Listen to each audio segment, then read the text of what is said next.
What's up, everybody, and welcome. I'm going to do a quick tutorial on how to bridge from Coinbase to Arbitrum to Pulsechain. Again, we've been getting a lot of questions about how to get involved on Pulse if you're brand new, so I'm going to walk you through all that today. All right, so we're going to start at Coinbase. You do have to have a Coinbase account. It's fairly easy to sign up with. There is some KYC. Unfortunately, it's not the greatest option, but it is probably the easiest option. So once you create the account, you can link your bank account. That usually takes about 3-4 days sometimes. I don't know. I haven't done it in a long time, so I don't know current time frames, but it will take a little while for your bank account to be approved, or it may happen immediately. So just it depends on your provider. So once you have a bank account linked, you're going to want to go over to My Assets, and you're going to want to buy USDC. So again, we're going to Arbitrum Network to save some of the gas fees, but you will need to have ETH over there. Again, the Arbitrum Network runs on ETH fees as far as the native token. So if you don't have ETH, then you're going to want to use some of your USDC to buy Ethereum. So you would just go to trade and buy ETH right here, and buy, enough to pay for gas. You don't have to, again, fees are a lot cheaper on Arbitrum, so, I don't know, 25, $50 should cover plenty of gas transactions on Arbitrum. So you'll do that first, and then you go to My Assets, and then you can send your ETH over there, or just ask a friend. I do that a lot too, to give you some ETH gas fees on ARB and then pay them back when you can transfer your USDC. So it's whether you have ETH or USDC, you would just go here and hit send. Again, in this example, we're gonna assume you already have gas over on Arbitrum. So you send your USDC, send. All right, I'm going to go ahead and send 100 here. I'm going to send USDC, and I'm going to select a network. Again, we're going to Arbitrum, and it's free to send. Then we'll just send to our wallet address.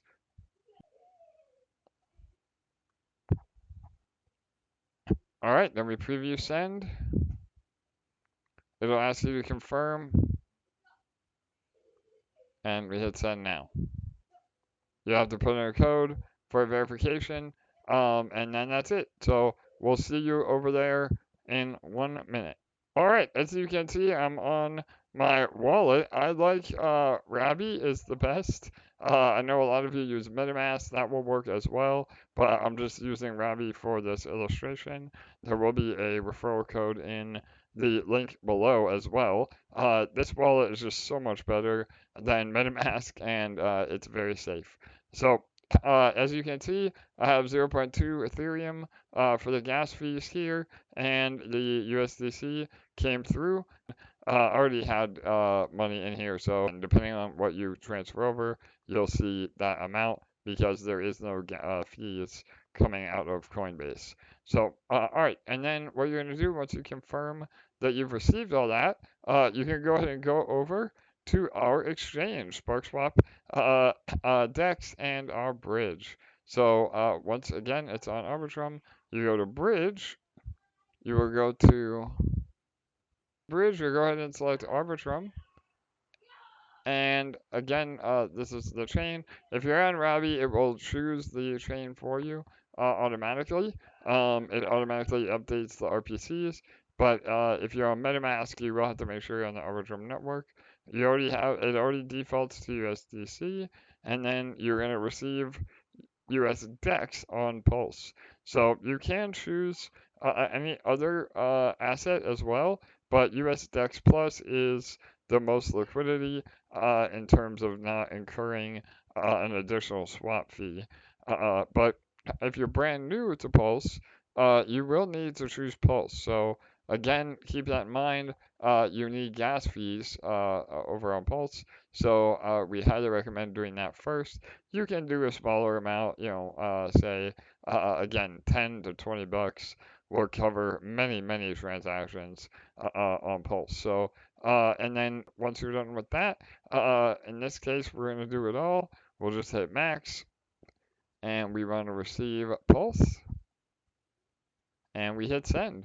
And then you will just confirm the transaction and it will be converted within most times the bridge only takes, I'm going to cancel it just so I can explain, but the bridge only usually takes about 3 minutes. So once you submit that, it should show up fairly instantly. We do have a safeguard that if the bridge takes longer than 1 hour, you will be refunded on the destination chain automatically. And if there's further issues, you can always come and see the Telegram chat or Discord for one-on-one help. All of our admins are super, super helpful and can get you taken care of if there is any other issues. But please be patient and give it at least 1 hour to go through. And then I will also show you how to check on your bridging transaction as well using DBank.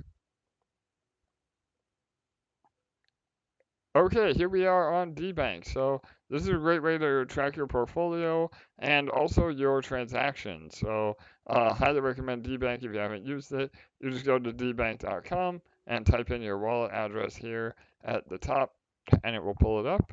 And again, some of this will be blurred out for privacy reasons, but you can still get a grasp of it. So you'll go down to transactions, let it load, and make sure it says all chains over here. And look, the bridge has already completed, so let's see. So you will be able to see, again, it will gray out the scam transactions, so don't get scammed, don't follow anything like that. But as you can see, 3 minutes ago, I sent 12 USDC from Arbitrum through the bridge, and 2 minutes and 31 seconds ago, I received 11.8, again, with the bridge fee, of US DEX on Pulse. So there you have it. Really quick and getting some amazing feedback on how quick and awesome the bridge is. That is the tutorial from Coinbase to Arbitrum to Pulsechain. There's a bunch of security measures in place as well. We take our security very seriously, and we do feel that not only is it the fastest and cheapest bridge, but we also feel it's the safest. So appreciate all the support, and hopefully this tutorial was helpful. Please make sure to share with all your friends and show them how easy it is to onboard onto Pulse.